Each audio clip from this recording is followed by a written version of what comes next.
हाय, आपके साथ मैं हूँ सुरभि शर्मा।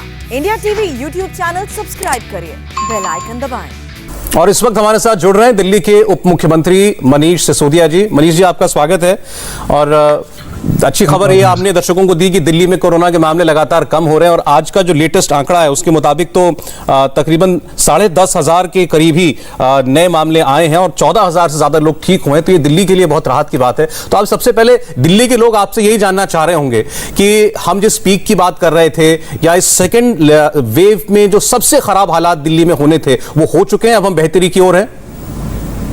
सर, अब डिटेल्स को देखते हुए ऐसी उम्मीद की जा सकती है कि इस वर्स्ट था वो शायद अब गुजर गया है। जो पीक जिसको कहते हैं वो गुजर गया है, क्योंकि अगर 4-5 दिन पहले को छोड़ दें, 4-5 दिन से थोड़ी राहत दिख रही है और लगातार नीचे आते हुए दिख रहे हैं। उससे पहले आंकड़ा लगातार ऊपर ही जाता हुआ दिख रहा था और वो आंकड़ा 27,000 तक पहुंच गया था। लेकिन 27,000 केसेस पर डे के मुकाबले आज लगभग 10,000 केसेस, 10,400 केसेस हैं। 35% जो पॉजिटिविटी रेट था, जितने टेस्ट हम कराते थे 70 से 80,000, 90,000, 1 लाख तक टेस्ट कराए रोजाना, उसमें से 35% लोग पॉजिटिव आते थे। आज 14% लोग पॉजिटिव आ रहे हैं। तो ये अच्छे इंडिकेशंस हैं। हॉस्पिटल से भी राहत की खबर है। जहां हर तरफ हॉस्पिटल से चारों तरफ अफरा तफरी थी, बेड्स नहीं थे, आज 5-6 हजार बेड्स हॉस्पिटल्स में अवेलेबल हैं कोविड के। ये एक अच्छी चीज है जिससे इंडिकेशन मिल रहा है। सीवियर केसेस कम आ रहे हैं। डॉक्टर्स कह रहे हैं कि जितने सीवियर केसेस पहले आते थे उसमें लगातार 40-40 लीटर ऑक्सीजन पर मिनट सप्लाई करनी पड़ती थी। आज सीवियरिटी कम हो गई है, लोगों की आने की संख्या कम हो गई है, सीवियर पेशेंट्स की।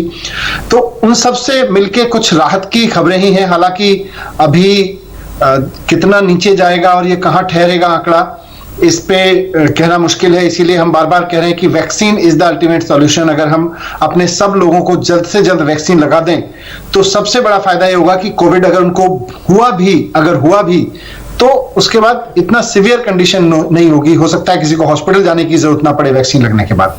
आपने वैक्सीन का जिक्र किया, मैं इस पे आने ही वाला था।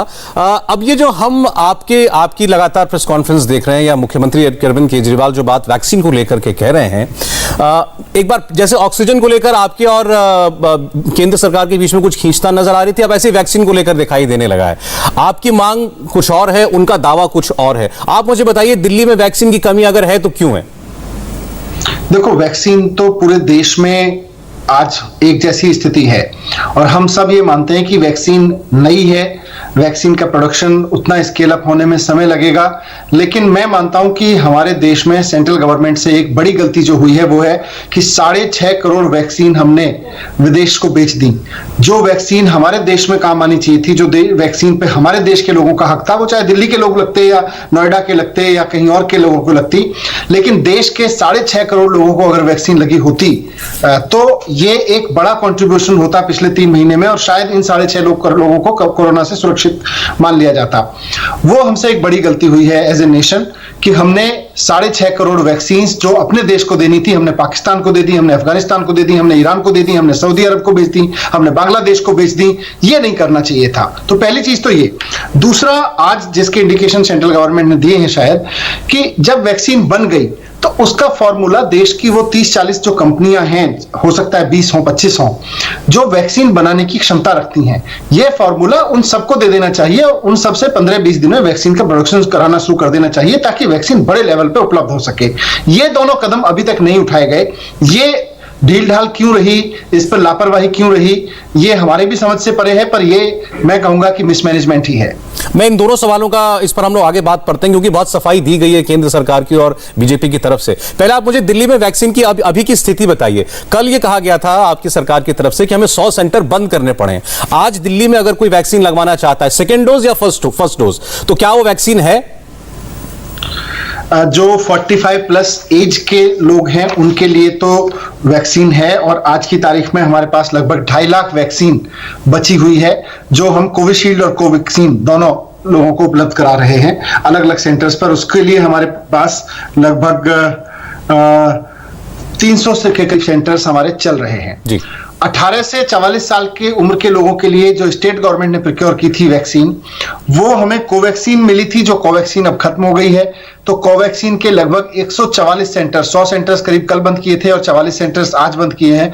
तो इस तरह से 144 सेंटर्स जिन पर कोवैक्सीन लगाई जा रही थी वो अब बंद हो जाएंगे कल से, क्योंकि अब हमारे पास में कोवैक्सीन नहीं है 18 से 44 साल की उम्र के लोगों के लिए। लेकिन कोविशील्ड है, और कोविशील्ड का जो मेरे पास आज का लेटेस्ट डेटा है वो लगभग 3 लाख के करीब डोजेज हमारे पास में अभी उपलब्ध हैं। तो ये 3.25 लाख के करीब डोजेज आप लगा लीजिए हमारे पास 5 से 6 दिन के लिए होंगी, और ऐसी उम्मीद कर सकते हैं कि अगर कोविशील्ड ने अगली सप्लाई की तो ये सेंटर्स चलते रहेंगे। तो मतलब आप कह रहे हैं कि 18 साल से 44 साल तक की उम्र के लोगों के लिए कोवैक्सीन तो दिल्ली में है ही नहीं, कोविशील्ड का स्टॉक आपके पास मौजूद है। 45 साल से उम्र वाला जो है, क्योंकि उसमें केंद्र सरकार वो वैक्सीन प्रोक्योर करा रही है, तो वो आप लोग लगा रहे हैं। ठीक है, आप हमें मालूमात समझ में आई। अब सर, जो आपने जो बात कही थी उसका जवाब आया था बीजेपी की तरफ से। मैं पहले बात करना चाहता हूं कि आप दिल्ली सरकार जो वैक्सीन मंगाने की कोशिश कर रही है वो आप लोगों को क्यों नहीं मिल रही? आपने कहा कि वो कंपनी नहीं दे रही है। कल प्रेस कॉन्फ्रेंस करके बीजेपी ने कहा कि आपने ऑर्डर ही प्लेस नहीं किया। वो चिट्ठियां उन्होंने भी दिखाई थी, आप भी लेटर दिखाते हैं, हकीकत क्या है? देखिए, अब ये भारतीय जनता पार्टी के बारे में मैं कहूंगा कि उनको झूठ और महाझूठ बोलना बहुत अच्छे से आता है, पर मैं पॉलिटिक्स में नहीं जा रहा। आप कोई भी चीज मार्केट से खरीदने जाते हैं, वो चाहे वैक्सीन हो या कोई भी बड़ी क्वांटिटी में आप खरीदने जाते हैं, तो आप सामने वाले को पहले, एज ए गवर्नमेंट, सरकारें तो ऐसे ही काम करती हैं और सारी सरकारें ऐसे काम करती हैं कि पहले आप सप्लायर को कहते हैं भाई हमें इतनी चीज चाहिए। सप्लायर आपको बताता है हाँ भाई इतनी तो नहीं है मेरे पास में, तो इतनी है, मैं आपको इतनी उपलब्ध कराऊंगा, उतने का आप पेमेंट दे दीजिए, या आप इतनी ले लीजिए और मैं आप मुझे पेमेंट दे दीजिएगा उतना। भारत सरकार ने सारे राज्यों को कहा कि साहब हम 18 से 45 साल की उम्र के लोगों के लिए आपको वैक्सीन नहीं खरीद के देंगे, आप अपने आप खरीद लीजिए। इन्होंने सारे राज्यों को कहा। हमने दोनों वैक्सीन कंपनियों को चिट्ठी लिखी कि साहब हमको 67 लाख वैक्सीन आपसे चाहिए। 67 लाख की हमने उनको चिट्ठी लिखी। जिस दिन हमने चिट्ठी लिखी कि हमको दोनों ही कंपनियों से 67 लाख वैक्सीन चाहिए, उसके 2 दिन बाद हमारे पास भारत सरकार की चिट्ठी आई कि आप जो वैक्सीन मांग रहे हो वो आपको नहीं मिल सकती है। आपको एक कंपनी से 92,840 और एक कंपनी से 2,67,600 वैक्सीन ही मिल पाएगी। तो ये भारत सरकार ने तुरंत इंटरवीन करके जो हमारी डिमांड थी, मैं एक बार, क्योंकि मनीष जी एक बार इसको वेरीफाई करना चाहिए, क्योंकि कल संबित पात्रा प्रेस कॉन्फ्रेंस करके ये कह रहे थे कि आपने 26 अप्रैल को चिट्ठी लिखी थी कंपनियों को। क्या ये करेक्ट है, ये जो आप बता रहे हैं? और उसमें आपने कहा, आपकी सरकार ने कहा कि हम प्रोक्योरमेंट की प्लानिंग कर रहे हैं। उन्होंने इसी को आधार बनाया है अपने जवाब का कि आपने ऑर्डर प्लेस नहीं किया, आप तो प्लान कर रहे थे, आप तो इंक्वायरी कर रहे थे, रेट पूछ रहे थे कंपनी से। जो हमारी चिट्ठी है उसी के, जो अभी मैंने आपको बताया कि दिल्ली को कोविशील्ड ने कुल मिला के जो वैक्सीन दी है अभी तक 6,67,000 कोविशील्ड ने दी है और 1.5 लाख कोवैक्सीन ने दी है। तो ये तो उसी लेटर के बेस पे दी हैं। उसी लेटर के बेस पे भारत सरकार ने जवाब दिया कि आपको केवल इतनी नहीं मिलेगी जितनी आप मांग रहे हैं। तो उसी सरकारों के लेटर तो ऐसे ही होते हैं। सरकार, कौन सी सरकार का ऑर्डर डिफरेंट होता है? सरकार का प्रोक्योरमेंट करने का एक तरीका है, सरकार जाके चिट्ठी लिखती है सामने वाले प्रोवाइडर को, प्रोवाइडर कहता है भाई आपको इतनी उपलब्ध है, आप ले लीजिए। प्रोवाइडर की जगह भारत सरकार ने बोला कि भाई आपको इतनी उपलब्ध नहीं है। तो भारत सरकार ने लेकिन क्यों बोला? यही तो बात समझ में नहीं आ रही है। जब भारत सरकार ने आपसे कहा कि 18 से 45 साल की उम्र के लिए आपको खरीदनी है, तो भारत सरकार आपको क्यों बता रही है कि इसमें से आपको कितनी मिल सकती है? यही तो हमें भी समझ में नहीं आ रहा कि या तो केंद्र सरकार राज्यों पे छोड़ दे कि भाई आप कंपनियों से बात कर लीजिए और जिस कंपनी के पास में स्टॉक है और जो ले ले वो ले ले, या फिर आप एक्चुअली फिर डील करिए। फिर आप बताइए सारे राज्यों को कि देखिए हमारे पास कुल मिला के देश में इतनी वैक्सीन है। जैसे आप ऑक्सीजन कर रहे थे, आप बोल रहे थे भाई हमारे पास 10,000 टन है, हम इतने राज्यों को दे सकते हैं। फिर हमने कहा भाई हमारी 700 टन है, हमें और चाहिए। वैसे ही आप वैक्सीन का कर दीजिए कि साहब 6.5 करोड़ वैक्सीन है और हम इतनी आपको दे पाएंगे, इतनी आपको दे पाएंगे। उसमें झंझट ही खत्म है। एक तरफ तो आप राज्यों को कह रहे हैं कि आप राज्य सरकार सीधे कंपनी से खरीद लें। जब राज्य सरकार सीधे कंपनी से खरीदने जाती है तो आप चिट्ठी लिख देते हैं राज्य को कि आप इससे ज्यादा मत लीजिएगा। तो ये तो ठीक नहीं है ना। इसका जवाब मनीष जी इसका एक व्यवहारिक पहलू भी है।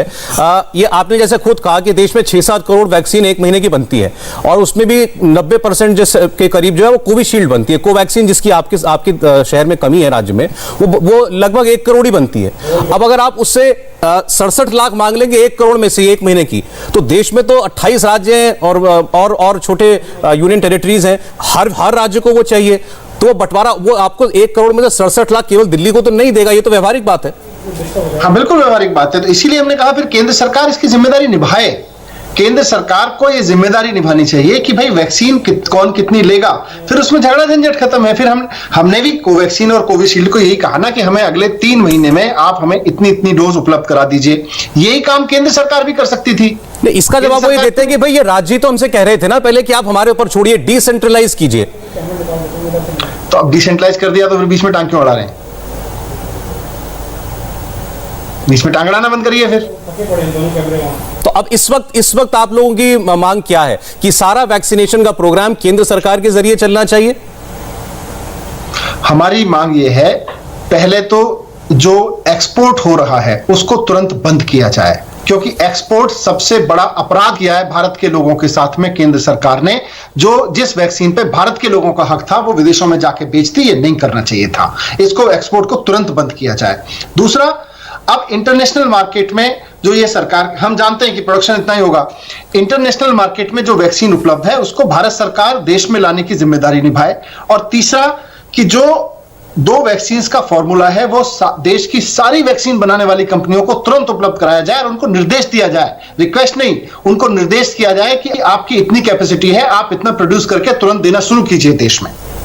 ये जिम्मेदारी केंद्र सरकार को निभानी पड़ेगी, ये राज्य सरकारें नहीं निभा सकती। मैं इसमें से पहले वाले सवाल पे बात करता हूं आपसे, जो एक्सपोर्ट वाला है। कल बीजेपी के प्रवक्ता ने यह बताया था कि कुछ 6 करोड़ 60-70 लाख के करीब वैक्सीन अभी तक, कल की तारीख तक एक्सपोर्ट की गई है।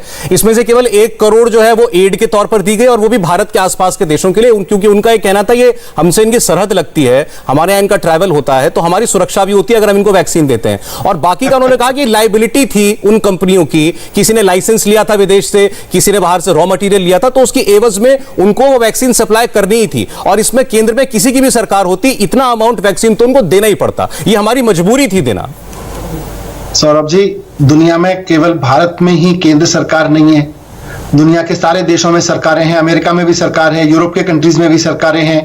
इंग्लैंड की सरकार ने तो नहीं किया, अमेरिका की सरकार ने तो नहीं किया, कनाडा की सरकार ने तो नहीं किया। ये उनकी भी ग्लोबल कमिटमेंट्स हैं, उनके ऊपर भी ग्लोबल डिमांड्स हैं, लेकिन उन्होंने पहले ये नीति बनाई अपने देश में कि हम जो भी वैक्सीन है, अपने देश की उपलब्ध वैक्सीन अपने देश के लोगों को उपलब्ध कराएंगे और विदेशों से भी खरीद के लाके अपने देशों को उपलब्ध कराएंगे।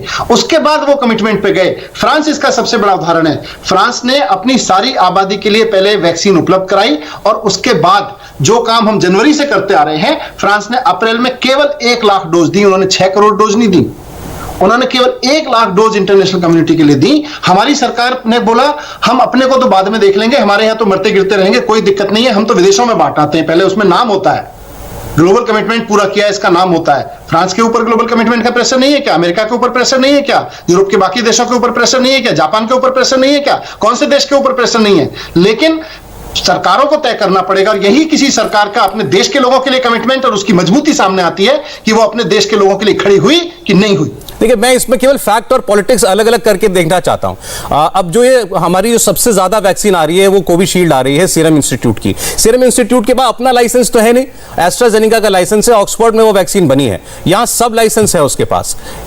ये भी फैक्ट है एक। तो वो कंपनी जिसके पास लाइसेंस ही विदेश से आया है, वो कल ये बताया गया कि ज्यादातर एक्सपोर्ट जो हुआ है वो उस देश को, यूके को ही किया गया है। मजबूरी है? नहीं, ये गलत बताया गया है। आपकी भारत सरकार की आप वेबसाइट पर देख लीजिए जाके। अब ये तर्क तय कर लेना पहले। कभी तो कहते हैं हम पड़ोसी के दे रहे हैं ताकि पड़ोसी से हमको सुरक्षा बनी रहे। अरे कोरोना से सुरक्षा कर रहे हो, पहले अपने घर में सुरक्षा करो ना भाई। अपने बच्चों को लगाओ, अपने देश के नौजवानों को लगाओ, अपने देश के बुजुर्गों को लगाओ, उसके बाद आप पड़ोसी के बुजुर्ग को लगाना, पड़ोसी के नौजवान को लगाना। ये तर्क समझ में नहीं आता। बोल रहे हैं पड़ोसी से सुरक्षा, पड़ोसी की सुरक्षा कर लेंगे तो हम सुरक्षित हो जाएंगे। ये कौन सा तर्क है? कभी कहते हैं यूके को ज्यादा दे दी, सारी 93 देशों की लिस्ट, 93 कंट्रीज की लिस्ट लगी हुई है, आप जाके देख लीजिए सबसे ज्यादा किसको दिया गया है। चलिए, अब जितनी जा चुकी है वो तो अब जा चुकी है, वो वापस नहीं आ सकती है। अब आप ये कह रहे हैं कि इस प्रोडक्शन को स्केल अप किया जाए। अभी थोड़ी देर पहले डॉक्टर वीके पॉल, जो टास्क फोर्स के मेंबर भी हैं और वैक्सीन प्रोग्राम के इंचार्ज हैं, उनका ये कहना था कि हम अगस्त से दिसंबर के बीच में 216 करोड़ डोज बनाएंगे। यानी भारत में जो अभी हमारा टारगेट है 80 करोड़ जनता को वैक्सीनेट करने का, उसकी डबल डोज से ज्यादा क्षमता हमारे पास होगी। ये उनका कहना है कि दिसंबर तक हम लोग कर लेंगे। तो इस पर आपको एतबार नहीं है? नहीं, एतबार है, कर लेंगे। और इसी एतबार के दम पे कह रहा हूं कि ये डिसीजन अगर जनवरी में ले लिया गया होता तो अब तक कर चुके होते। इसीलिए मिसमैनेजमेंट कह रहा हूं मैं, इसीलिए मैं कह रहा हूं कि सेंट्रल गवर्नमेंट उसकी गंभीरता को नहीं समझ रही है और गंभीरता नहीं दिखा रही है। जो काम आज हम डिसाइड करके कह रहे हैं कि हम दिसंबर तक कर लेंगे, यही डिसीजन हमने जनवरी में ले लिया होता तो शायद हम जून तक कह सकते थे कि हम जून तक पूरे देश को वैक्सीनेट कर देंगे। अमेरिका ने ये कर लिया, दुनिया की वो देश जिनको हम देखते हैं कि ये अपने लोगों का बहुत ध्यान रखते हैं, उन्होंने कर लिया। हम नहीं कर पाए क्योंकि हम शायद चुनाव में व्यस्त थे, हम शायद किसी इमेज मैनेजमेंट में व्यस्त थे, हम उसको कर नहीं पाए। आप कह रहे हैं कि वैक्सीन निर्माण की क्षमता पहले बढ़ाकर रखनी चाहिए थी। बिल्कुल, जो डिसीजन आज लिया जा सकता है वैक्सीन के बारे में, ये डिसीजन वैक्सीन का दुनिया इंतजार कर रही थी अपने अपने देशों में, भारत के लोग भी शिद्दत से इंतजार कर रहे थे। ये डिसीजन जनवरी में क्यों नहीं लिया गया, इसकी जवाबदेही तो तय होनी चाहिए ना। जो डिसीजन आप आज ले रहे हो कि हम सारी कंपनियों को लगाएंगे वैक्सीन प्रोडक्शन में, आप जनवरी से विदेशों को देना शुरू कर सकते हो, लेकिन अपने देश के लोगों को, अपने देश की कंपनियों को वैक्सीन बनाने का ऑर्डर नहीं दे रहे हो आप। तो इसका मतलब आपकी प्रायोरिटी में नहीं है ना देश, या आप कुछ और सोच रहे हो।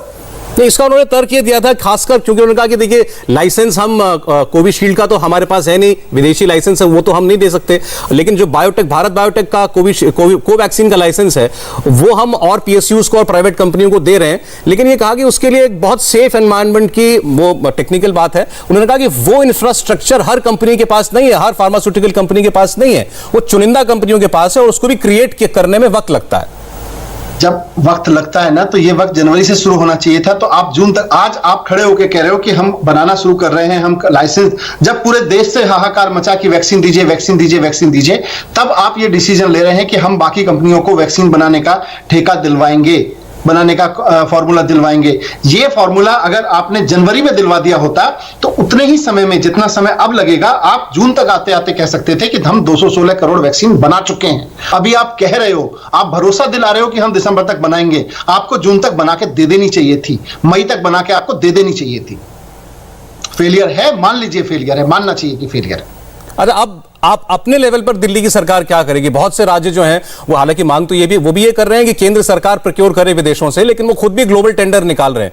पंजाब की गवर्नमेंट ने तो जो कोवैक्स प्रोग्राम है पूरी दुनिया का, WHO से जुड़ा हुआ, UN से जुड़ा हुआ, उसमें अपने आप को सम्मिलित करने का फैसला कर लिया है। दिल्ली की सरकार अपने स्तर पर क्या कर रही है?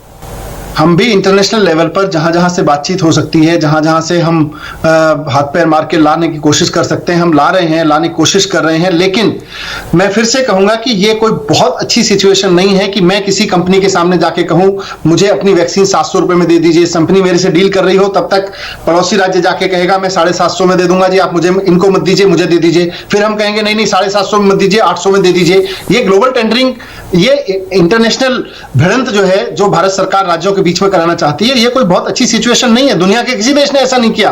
दुनिया के बहुत सारे देशों ने अलग अलग देशों से वैक्सीन खरीदी है, लेकिन किसी देश ने ऐसा नहीं किया। अमेरिका ने नहीं किया कि फ्लोरिडा अलग से टेंडर कर ले, टोरंटो अलग से, वो अपने देश के रूप में वैक्सीन उठा के लाए जहां भी लेके आए। हम कह रहे हैं राज्य चले जाओ। कल इमेजिन करिए सौरभ, कल को राज्य सरकार बोले कि नहीं जी, राज्य नहीं, डिस्ट्रिक्ट मजिस्ट्रेट्स कर लें, डीएम कर लें, अपना हर एक जिला अपनी अपनी प्रोक्योरमेंट कर ले, कैसा लगेगा? मूर्खता लगेगी। आप जब ये बात कह रहे हैं, मेरे मन में ये सवाल आया, ये सुनने वालों को भी लग रहा होगा कि ये बातें आपके और केंद्र के बीच में जब चर्चाएं होती हैं, मीटिंग्स होती हैं, प्रधानमंत्री और मुख्यमंत्रियों के बीच में बैठक होती है, स्वास्थ्य मंत्री की राज्यों के स्वास्थ्य मंत्रियों से बैठक होती है, तो उसमें आप लोग ये चर्चा नहीं करते क्या? ये बातें आज आपको क्यों कहनी पड़ रही हैं और राज्यों को क्यों कहनी पड़ रही हैं? बिल्कुल करते हैं, डे वन से करते हैं, लेकिन जब नहीं सुनी जाती हैं फिर पब्लिक प्लेटफॉर्म पे भी आके कहते हैं, क्योंकि अल्टीमेटली तो पब्लिक वॉइस फिर सरकार। जब हमने कहना शुरू किया कि सारा फॉर्मूला दीजिए कंपनियों को, फिर सेंट्रल गवर्नमेंट को आज आके कहना पड़ा, चाहे कितने अथॉरिटिक तरीके से वो कहा गया मैंने देखा नहीं है, बट आप ही बता रहे थे कि शायद अब वो फॉर्मूला देने की बात कर रहे हैं। मैं भी कुछ मीडिया रिपोर्ट्स में देख रहा था, और उन्होंने कहा है कि 216 करोड़ वैक्सीन हम इस मास प्रोडक्शन से तैयार कर लेंगे। तो ये जब इंटरनल मीटिंग्स में हम लगातार इन बात को कहते हैं, चिट्ठियां लिखते हैं, हम रिक्वेस्ट करते हैं, नहीं होता, फिर पब्लिक प्लेस में कहते हैं, फिर आप हम सब मिलके, देश के लोग मिलके कहते हैं अपनी सरकार से, फिर होती हैं चीजें, होनी चाहिए। अच्छा चलिए, मैं वैक्सीन पर मेरा आपसे आखिरी सवाल होगा कि दिल्ली को आप क्या कहेंगे, क्योंकि दिल्ली वाले रोज जो है वो ऐप खोल के बैठ जाते हैं और उपलब्धता ढूंढते हैं, कौन से हॉस्पिटल में है, कौन से में नहीं है। मैं खुद दिल्ली में रहता हूं, बल्कि आप तो मेरे विधायक हैं मेरे इलाके के, तो ये संकट तो आ रहा है। अब क्या करें दिल्ली के निवासी, ये बताइए उन्हें। कोवैक्सीन और कोविशील्ड जो 45 साल से उम्र के कम के लोग हैं वो थोड़ा सा पेशेंस के साथ में और प्रोटोकॉल्स को फॉलो करते हुए रहें, क्योंकि जैसे जैसे वैक्सीन आएगी हम अपनी तरफ से स्पीड में कोई कसर नहीं छोड़ेंगे। आज हमारे पास में लिमिटेड है, जैसा मैंने आपको कहा 3.25 लाख के करीब डोजेज कोविशील्ड की रहेंगी। वो अगले 4-5 दिन तक आपको स्लॉट मिलते रहेंगे और आगे आ जाएंगे, वो भी मिलते रहेंगे। लेकिन 45 साल से ऊपर के लोग और जो फ्रंटलाइन वर्कर्स या हेल्थ केयर वर्कर्स हैं उनसे मैं रिक्वेस्ट करूंगा कि वो 45 वाले जो सेंटर्स हैं, 45 प्लस एज वाले जो सेंटर्स हैं वहां पे जाके वैक्सीन जरूर लगवा लें। वहां रजिस्ट्रेशन या वॉक इन दोनों से सुविधाएं हैं। मैंने अभी आपसे इंटरव्यू से पहले थोड़ी देर पहले ही अपने सारे अधिकारियों के साथ में मीटिंग ली और हमने कहा है कि हमें 1.5 लाख वैक्सीन पर डे लगाने की कैपेसिटी हमें तुरंत एनरोल कर देनी चाहिए, क्योंकि 45 प्लस वाले लोगों के लिए वैक्सीन की अभी कोई कमी दिख नहीं रही है। कमी होगी तो उस पर भी बात करेंगे। ठीक, अब आपने आज ये ट्वीट करा, आपने प्रेस कॉन्फ्रेंस करी, आपने कहा कि दिल्ली में ऑक्सीजन की डिमांड अब कम हो गई है और जो दिल्ली की जरूरत से ज्यादा ऑक्सीजन कोटे में मिल रही है वो दूसरे राज्यों को दे दी जाए।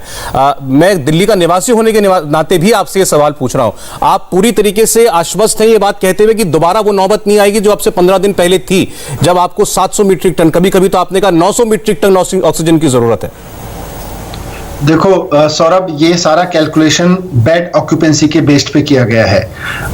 आज ये नौबत है कि हमारे पास में 582 की डिमांड हॉस्पिटल से आ रही है। 15 दिन पहले ये स्थिति थी कि जिस हॉस्पिटल के पास में 20 मीट्रिक टन का कैपेसिटी का सिलेंडर था वो कहीं से ऑक्सीजन खरीद रहा था और वो 24 घंटे में शोर मचाता था कि भाई मेरे पास जो वैक्सीन थी, जो ऑक्सीजन थी वो खत्म हो गई, अब मुझे और ऑक्सीजन चाहिए। आज वो कह रहा है कि जी मेरा 1.5 दिन 2 दिन चल जा रहा है 20 टन का टैंकर। तो वो सिचुएशन आज है।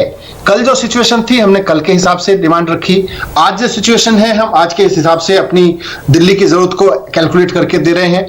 कल जो सिचुएशन होगी आने वाले में हम उस सिचुएशन से देंगे। नोबडी कैन प्रेडिक्ट, कल को ईश्वर ना करे लेकिन अगर केसेस बढ़ते हैं तो ऑक्सीजन तो चाहिएगी, और ऑक्सीजन चाहिएगी तो निश्चित रूप से जो ऑक्सीजन को कंट्रोलिंग अथॉरिटीज हैं जो कि सेंट्रल गवर्नमेंट है, हम उनसे कहेंगे कि भाई दिल्ली के लिए ऑक्सीजन और दीजिए। इसमें अब पहले भी ये बात उठी थी कि राज्यों के पास अपने प्लांट्स क्यों नहीं है। अब चलिए एक विपदा आई, शायद उसका वर्स्ट निकल गया है, हम लोग सब ये दुआ कर रहे हैं, लेकिन अब दिल्ली आत्मनिर्भरता की ओर कैसे बढ़ रही है ऑक्सीजन के क्षेत्र में? आप लोग प्लांट्स लगा रहे हैं कि नहीं लगा रहे हैं? क्योंकि ये कहा गया था कि आपको तो पिछले साल ही 9 प्लांट लगाने थे, उसमें से एक ही प्लांट लगा। वो प्लांट के बारे में तो सारी जानकारी देखो सौरभ दी गई है, उसमें फिर अननेसेसरी पॉलिटिकल एलिगेशंस और उन सब का दौर शुरू होता है। जिस तरह से सेंट्रल गवर्नमेंट ने एक नाकारा कंपनी को सारे देश में 150 प्लांट लगाने का काम दिया, वो 150 में से कहीं 5 प्लांट भी नहीं लगा पाई। सारे राज्य जिस को वो प्लांट दिए गए वो सारे रो रहे थे कि भाई वो कंपनी कभी आई नहीं, कंपनी प्लांट लगाने नहीं आई। आज जब आपदा आई और चारों तरफ से प्रेशर बढ़ा तो वो कंपनी फिर फंक्शनल हुई, वरना डिफंक पड़ी हुई थी वो कंपनी। और हम सेंट्रल गवर्नमेंट को बार बार लिख रहे थे भाई आपने प्लांट लगाने के लिए जो कंपनी हायर की है, सेंट्रल गवर्नमेंट ने कंपनी हायर की थी, सेंट्रल गवर्नमेंट की कंपनी थी। बट एनीवे, अभी जहां तक ऑक्सीजन आत्मनिर्भरता की बात है, कितनी जरूरत पड़ेगी, ज्यादा जरूरत पड़ेगी, बिल्कुल मांगना पड़ेगा। आप देखें कि 16 अप्रैल से पहले 16 अप्रैल को सेंट्रल गवर्नमेंट ने एक ऑर्डर किया था जिसमें राज्यों को एलोकेशन किया गया था कि ये राज्य इतनी ऑक्सीजन का हकदार है। उससे पहले ना इस देश में कहीं राज्यों के लिए एलोकेशन होते थे और ना कभी किसी को जरूरत पड़ती थी। हॉस्पिटल सीधे सप्लायर से ऑक्सीजन खरीदता था, वो सप्लायर सारे दिल्ली के आसपास लगे हुए थे। दिल्ली क्योंकि इंडस्ट्रियल एस्टेट नहीं है, यहाँ हर तरह की इंडस्ट्री लग नहीं सकती है। यहां ये भी सौरभ हमारे और आपके लिए इंपॉर्टेंट है अंडरलाइन करके जिस पे बात करना कि ऑक्सीजन बनाने वाले जो लोग हैं वो किसी इंडस्ट्री के लिए ऑक्सीजन बनाते हैं लार्जली। आज देश में जहां जहां से भी ऑक्सीजन आ रही है वो इसलिए नहीं आ रही कि अचानक किसी राज्य में बहुत बड़े बड़े ऑक्सीजन के मेडिकल के लिए प्लांट थे। वहां ऑक्सीजन की वहां इंडस्ट्रीज हैं, वो इंडस्ट्रीज को उनको ऑक्सीजन की जरूरत होती है। लोहे वाली इंडस्ट्री को या अलग अलग केमिकल बनाने वाली इंडस्ट्री को ऑक्सीजन की जरूरत होती है। वहां वो ऑक्सीजन बना रहे होते हैं और कंज्यूम कर रहे होते हैं। वो ऑक्सीजन अब धीरे धीरे अचानक इमरजेंसी आई तो सेंट्रल गवर्नमेंट ने इंटरवीन करके डाइवर्ट करना शुरू किया। हमारी डिमांड 700 MT की थी, हमने कहा भाई 700 से कम में काम नहीं चलेगा और हॉस्पिटल में त्राही त्राही मचेगी। सेंट्रल गवर्नमेंट ने कहा नहीं आप इतने में काम चलाइए, त्राही त्राही मची तो सेंट्रल गवर्नमेंट को भी फाइनली बढ़ाना पड़ा।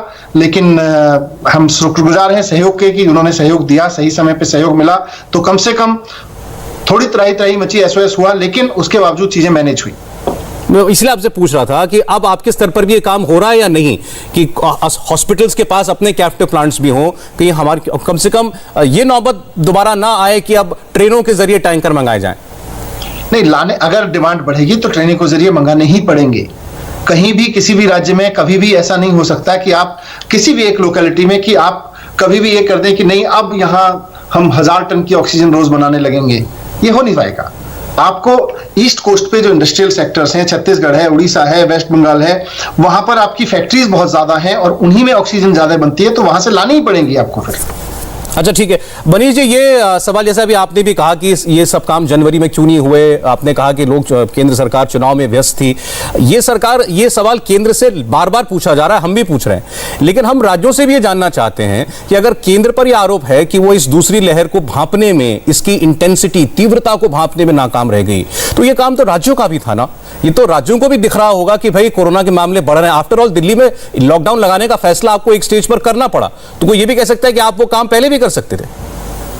नहीं, लॉकडाउन एक पर्टिकुलर स्टेज के बाद ही फैसला लिया जा सकता है। लॉकडाउन से पहले और बहुत सारे कदम थे जो उठाए जा सकते थे और उठाए गए। आप देखिए कि 6000 बेड्स से अचानक आज हम 25000 बेड्स पे खड़े हैं, तो 25000 बेड्स तक कोविड बेड्स की फैसिलिटी को पहुंचाना, 6000 बेड्स की कैपेसिटी को, ये कोई बिना तैयारी के नहीं हो गया। सरकार तैयार थी, सरकार के पास लोग थे, सरकार के पास इंफ्रास्ट्रक्चर था। अचानक 6000 बेड्स को उठा के धीरे करते हुए बहुत तेजी के साथ में 20000 कोविड बेड्स में बदल दिया गया, फिर आज 25000 कोविड बेड्स हो गए हैं वो। तो कहीं ना कहीं सरकार ने कैपेसिटी अपनी बना रखी थी, उसी का फायदा मिला कि बहुत तेजी से बेड्स की संख्या बढ़ती चली गई, बहुत तेजी से मेडिकल स्टाफ अवेलेबल होता चला गया।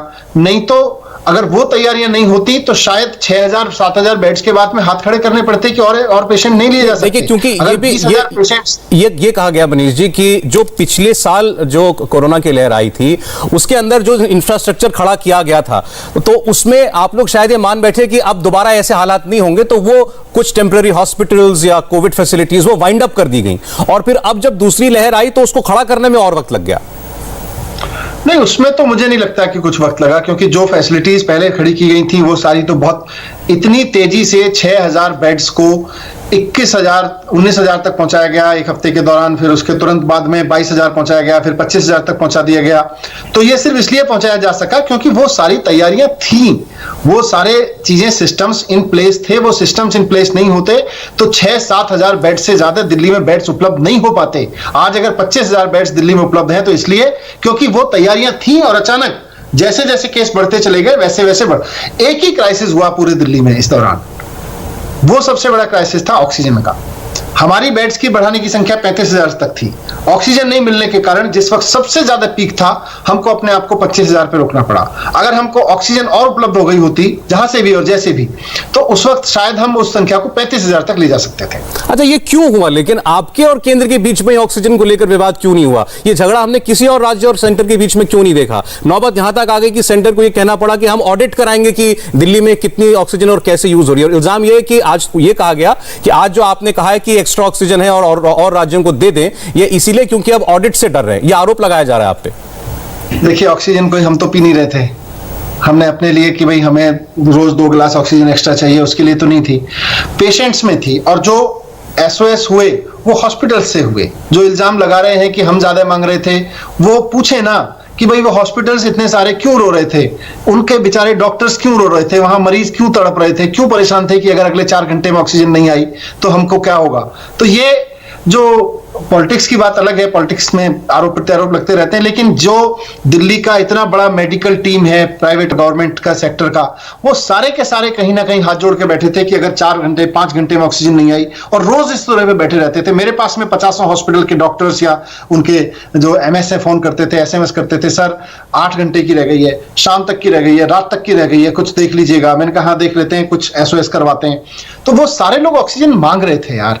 उसमें ये कहना मैं अपने लिए थोड़ी मांग रहा था, मुझे कोई घर में खेती थोड़ी करनी है ऑक्सीजन की। मनीष सिसोदिया जी, आपने समय दिया इसके लिए बहुत बहुत शुक्रिया। हम बस एक ही बात का आपसे आश्वासन चाहते हैं कि भगवान ना करे ऐसे हालात या इससे और विकट हालात कभी भी देश में और दिल्ली में आए। तो इस बार अगर कहीं कोई कमी थी या ऑक्सीजन की लाचारी की वजह से किसी की जान गई है, दवा की कमी से किसी की जान गई है, तो कम से कम ऐसी नौबत हमारे पास ना हो, हम लोग तैयार रहें। नहीं, बिल्कुल हम तैयार थे और तैयार आगे भी रहेंगे। और जहां तैयारियां कम पड़ेंगी या जहां जरूरत पड़ेगी, जिस तरह से लड़ लड़ के ऑक्सीजन लेके आए, आगे भी जरूरत पड़ेगी जहां से दिल्ली वालों के लिए लड़ लड़ के कहीं से लानी पड़ेंगी चीजें, लड़ लड़ के लेके आएंगे। बहुत बहुत धन्यवाद मनीष सिसोदिया जी। Thank you. दिल्ली के उप मुख्यमंत्री से बातचीत हो रही थी दिल्ली के हालात को लेकर। हाय, आई एम सुरभि शर्मा। खबरों से अपडेट रहने के लिए India TV YouTube channel subscribe करिए, साथ में बेल आइकन जरूर दबाएं। जुड़े रहें इंडिया टीवी के साथ।